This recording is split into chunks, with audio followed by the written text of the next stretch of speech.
jam-jam rawan sudah menyapa, dentuman lambung telah menggema.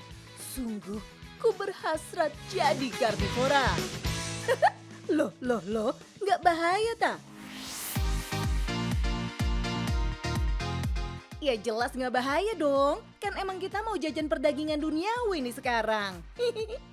Ada resto nih bos, yang dulu cuman jualan konro, tapi sekarang menu dagingnya makin banyak, sampai omsetnya tembus ratusan juta. Langganannya berderet-deret bos, termasuk para pesohor kayak Om Indro Warkop, Uya Kuya, Sultan Andara Raffi Ahmad, dan Mama Gigi. Pada pengen angkut semua menunya, waktu mereka bikin acara di rumah masing-masing. Widih, tapi emang sih iga bakarnya the best. Kenalan yuk sama ownernya bos. Halo bos, mau tahu gimana cara bisa ngembangin bisnis restoran iga bakar selama lebih dari 10 tahun? Tetap di Cuan Bos.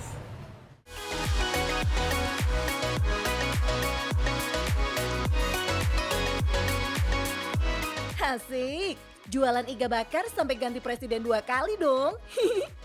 Emang dasarnya Mas Dimas nih hobinya masak bos. Jadi ngulik dapur tuh semacam passionnya yang sejati.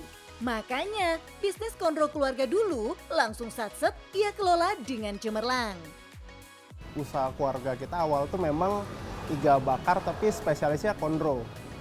Cuman seberjalannya waktu ternyata lebih menarik itu kalau kita lari ke makanan western ya. Akhirnya mulailah kita ribs barbecue kita itu yang bumbunya bumbu barbecue, dan disitulah baru kita udah mulai naik.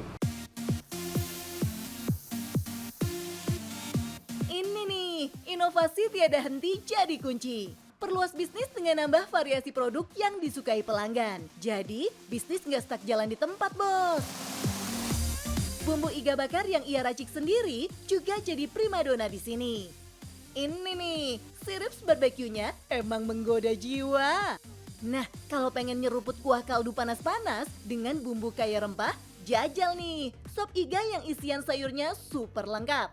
Teman sejatinya si iga bakarnya nih. Tapi mas, sekarang kan banyak banget tuh bermunculan resto menu-menu daging yang harganya gila murahnya. Gimana tuh hadapi kompetisinya? Kenapa orang banyak milih kita tuh karena memang kita bumbunya tuh dibuat sendiri ya. Nah disitulah ada rasa yang orang lain mungkin nggak bisa dapet di restoran lain. Jadi di situ yang orang kayak, oh ternyata igaku tuh rasanya spesial juga ya. Oke bos, namanya juga bisnis kuliner. Yang terpenting tuh bukan harga, tapi rasa. Apalagi tekstur iganya tuh juara sih.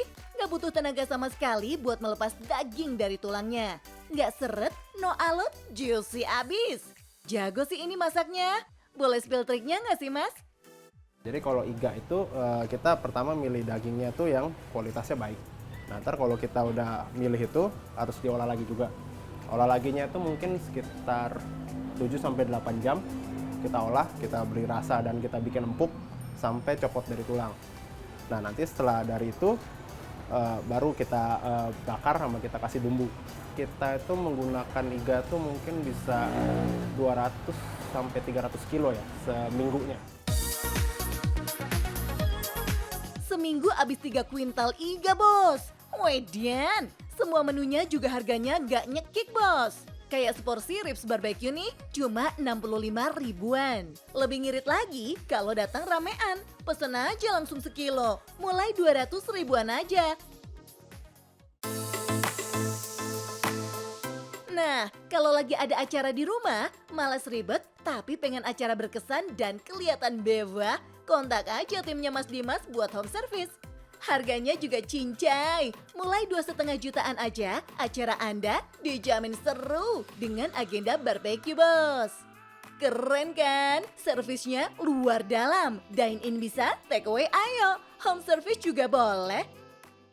Butuh hampers, nasi kotakan, atau rice bowl bisa diatur. Totalitas dah pokoknya servisnya. Kalau ngelihat bisnis satset begini, naga-naganya cuan gede nih mas. Spill dong mas. Kalau kita sebulan itu di range antara 180-250 juta ya sebenarnya. Oh my god, 1/4 miliar bos. Gurih bener cuannya. Tapi sebelum menikmati yang gurih-gurih ini, Mas Dimas udah khatam deh sama yang pahit-pahit. Yes, karena Mas Dimas merintis bisnisnya dari nol banget. Bayangin aja, mulai dari ditipu supplier daging sampai dikadalin temen sendiri loh, udah pernah dia lalui. Untung aja Mas Dimas mentalnya baja, jadi nggak letoy waktu dihantam masalah. Hasilnya, bisnisnya maju dan panjang umur, bos. Ya prinsipnya sih kalau udah kayak gitu sih, ya mau gimana pun juga show must go on gitu ya. Show must go on, and then kita kayak setelah kita berjalan, kita fokus lagi tetap ke tingkatin kualitas kita semua segala macam. Biarkan yang jadi masalah ya udah biarin aja, kita lanjut lagi gitu. Karena menurut kita ya show must go on kalau kayak gitu. Jadi, lengkap sudah bocoran-bocoran bisnis iga bakar dari Mas Dimas kali ini, bos. Intinya, kalau pengen darah pengusaha makin kental, gak ada ceritanya tuh turun level. Yang ada, kudu makin giat, makin semangat. Plus, doa ikhtiar dikencengin, biar cuan ratusan juta bisa dikantongin. Cocok nggak tuh? Oke bos, jadi seru kan kalau misalnya pingin menjalani bisnis di iga bakar ini. Nah, untuk syaratnya itu ada 3 menurut saya supaya bisa mencapai titik yang baik. Kita tuh harus konsisten di kualitas, konsisten di service, dan yang terakhir kita harus ada passion di dunia F&B. Jadi tetap cuan bos.